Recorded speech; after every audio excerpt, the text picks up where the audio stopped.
Right, welcome back. I'm Emily Carver. Now, could Labour go to battle with the unions over their plans to tax private schools? So Keir Starmer has, of course, promised to charge private schools 20% VAT, as well as end business rate relief if he comes to power after the general election. Now, the party estimate this will raise about £1.7 billion in funds to be spent on state schools. However, a recent survey of parents with children at private schools suggests around 224,000 pupils could leave because of these plans, double the previous estimate. Well, I'm joined by spokesperson for Education Not Taxation campaign, Loveena Tandon, and the Labour Councillor Peymana Assad. Loveena, thank you very much indeed for joining me. This is quite an emotional topic for a lot of people, actually. We've seen the initial estimates from the Labour Party, they used from the Institute of Fiscal Studies, that only about 3 to 7% of pupils would leave the private sector and be moved into the state sector. However, this survey, this particular survey that I just mentioned,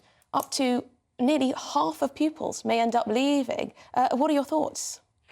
Distressed, of course, but before I start, I must say that we are all 138,000 people who have signed change.org and on FB page, our Facebook page, squarely stand with the state schools and want more funding to be there. The only question that we are opposing is the fact that it shouldn't be raised through us. That's number one. And as you have said, that recent studies, especially the Adam Smith Institute, which has done in-depth and has also shown the side effects of what could happen.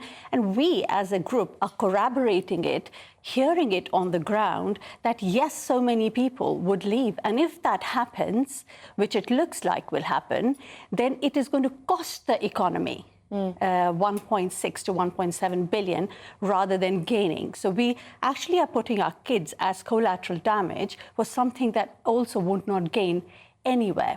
It won't really help the state sector, as the studies have shown. Also, it is some of the schools might shut down, which means teachers might lose their jobs. Other people who work in the school will lose their job. That is also. And this is where the unions come in. Yes, and this is where today's article, I think, the unions come in. And also the fact that we are not all privileged or posh. I have nothing against posh. I think good luck to everybody. But you're finding money where it doesn't really exist. We are talking about people who are nurses, people are working in military, they are bursaries. Also, it is creating the divide further. It's actually what Labour is trying to do is to help the people who they are harming. So we are hurting who are trying to help. So this policy of getting the money where they are finding, it doesn't exist, and it won't even give. There will be no money. Do you see this as just an attack on, I don't know, aspiration or wanting to do the best for your children or making a decision when it comes to education? Do you see it as an ideological attack? I see it as something that is not adding up. I think all children, all parents want to do best by their children. I think state school parents are as aspirational and as we are. So the point is not aspiration or how hard another person works. The point is that these are people, or we are people, who do not have that kind of money. And we are working as much as anyone else would work as well.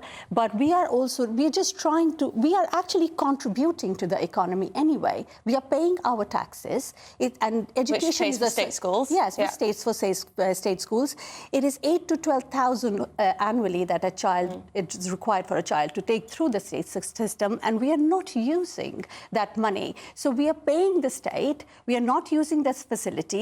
We are, and so it's a social benefit that we are creating for the system, and that actually is taking away. And education is a social benefit, it shouldn't be taxed anyhow. Well, you make a very strong case. Peymana, this policy, do you think Keir Starmer's going to end up U-turning on it? I mean, it's got more holes than a sieve.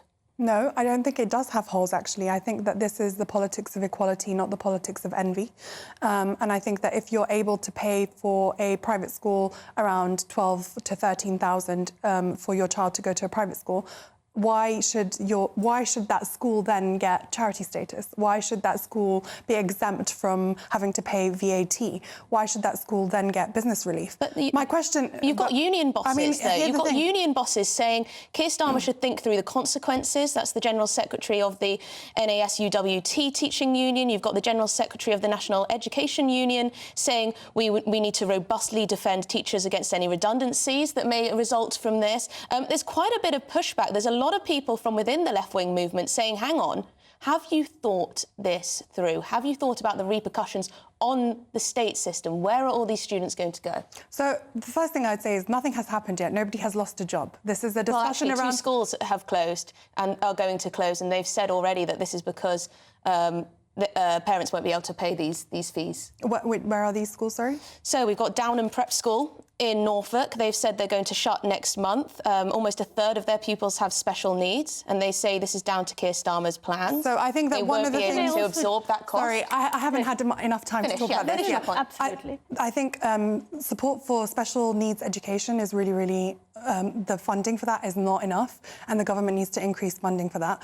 Second, if we don't actually charge VAT on these private schools, where are we going to find the money from for recruiting these new teachers that we need? The last point I'd make is that I don't see a problem with children leaving private schools and actually going to state schools.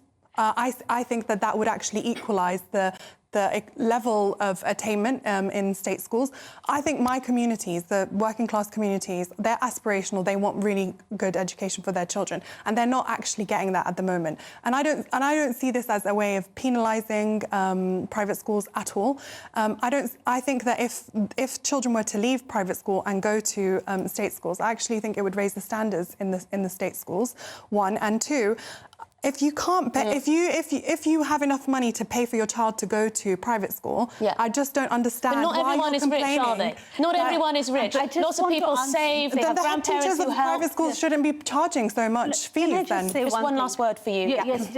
Can I just say that there are no spaces at the moment in state school. They are already extended. Surrey, Cambridgeshire, Oxfordshire, I think Rutland as well. Many councils have come and said, we do not have spaces. So if these children go out, one, there are no spaces, so there's no levelling up. All state school parents are not, there are many high stature parent. They can afford places in good locality. Therefore, they are going to state schools. So not all private school parents are privileged, and not all state school parents are not privileged. Yes, that's very a true. really, very important point to have. That's very true. And state schools do not have spaces. For me, it's just the practicalities of this policy, and if it does push more, if it puts more pressure on the state school system, then no one wins. No one wins at all. Thank you very much indeed. Thank you. Loveena Tandon, who is a spokesperson for Education Not Taxation, and Labour Councillor Peymana Assad. Thank you very much indeed for your time, and also thank you to Basha Mukherjee. Still ahead, we'll be joined by a 98-year-old D-Day hero, Les Underwood, who didn't even know he was part of the events until years later. We'll hear his incredible story. You won't want to miss it.